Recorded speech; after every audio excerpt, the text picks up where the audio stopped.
Hello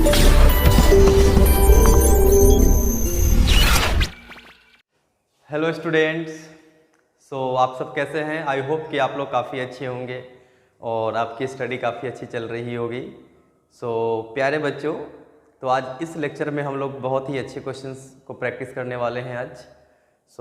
हमने last कुछ lectures में हमने देखा था ब्रेड्स रूल, जहाँ पर हमने कुछ पॉइंट्स पढ़े थे उसके रिगार्डिंग क्या होता है ब्रेड्स रूल, कहाँ पे हम यूज़ करते हैं, है ना। तो आज इस लेक्चर में हम लोग उसी ब्रेड्स रूल की एप्लीकेशन को देखेंगे, ठीक है। उसी ब्रेड्स रूल की एप्लीकेशन को हम देखने वाले हैं आज, है ना। कब ये हम अप्लाई कर सकते हैं, कब नहीं कर सकते हैं, तो इस क्वेश्चन के थ्रू हम समझेंगे। और कोई भी समस्या अगर आती है आपको, प्लीज़ चैट बॉक्स में आप ज़रूर बताइए, कमेंट सेक्शन में, है ना। तो कमेंट सेक्शन में बताएंगे, फिर हम उसके अकॉर्डिंग आपको बताएंगे समस्या, है ना। सॉल्यूशन आपको मिल जाएंगे। तो हमारे पास फर्स्ट क्वेश्चन ये है कि यहाँ पे हमें बताना है स्टेबिलिटी ऑफ कार्बोकेटाइन, ठीक है। फर्स्ट क्वेश्चन के लिए जो है कार्बोकेटाइन की स्टेबिलिटी बतानी है, और सेकंड क्वेश्चन के लिए हमें बताना है stability of carb anion, stability of carb anion, ठीक है।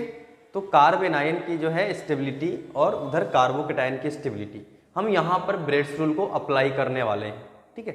बिकॉज हमने पढ़ा है ब्रेड्स रूल में क्या, ब्रीज हेड कार्बन जो है, ब्रीज हेड कार्बन जो है sp2 नहीं होना चाहिए।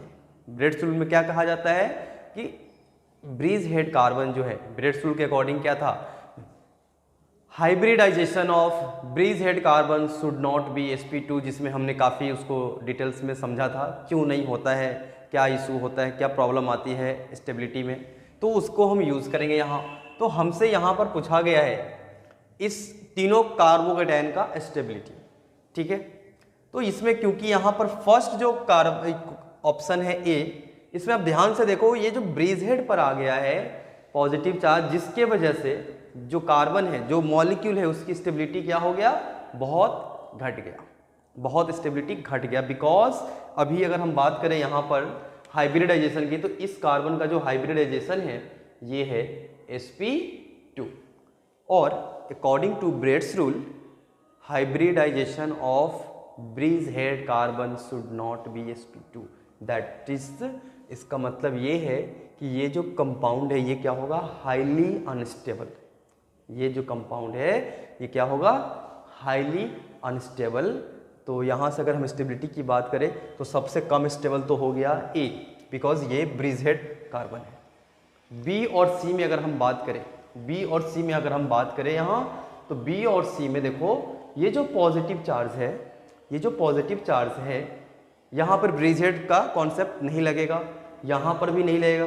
अब देखो ध्यान से कि ये पॉजिटिव और ये पॉजिटिव जो है ये सिमिलर दोनों कंडीशन है, बस इसमें एक एडिशनली CH3 ऐड हो गया है, अलग से इसमें CH3 आ चुका है, और ये बिल्कुल यहाँ पर क्या है, ये अल्फा H भी हाइपर कंजुगेशन शो करेगा, बिकॉज यहाँ पर अल्फा H है, because of this CH3 3 alpha H है।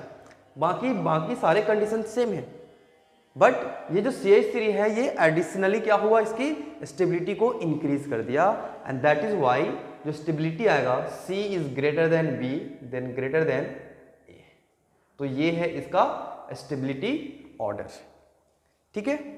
चलिए, तो मैं ये जो सेकेंड क्वेश्चन है इसको आप पॉज करके पहले आप खुद सॉल्व करो, एंड प्लीज कमेंट सेक्शन में जरूर आंसर बताइएगा, एंड देन आप इस अपने आंसर को चेक कीजिएगा जो हम सॉल्यूशन करने जा रहे हैं, है ना।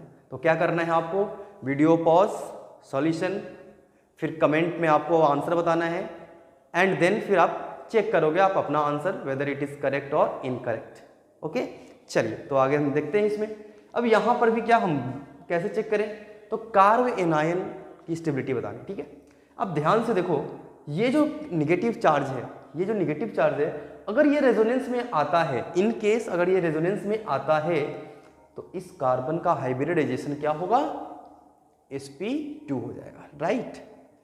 अगर हाइब्रिडाइजेशन रेजोनेंस में जाता है तो क्या होगा, sp2 हो जाएगा हाइब्रिडाइजेशन, और according to Bredt's rule hybridization of bridged carbon should not be sp2, unstable हो जाएगा। क्लियर है? इट मीन्स कि ये जो निगेटिव चार्ज है इसकी जो रेजोनेंस में जाने की जो टेंडेंसी है बहुत कम है।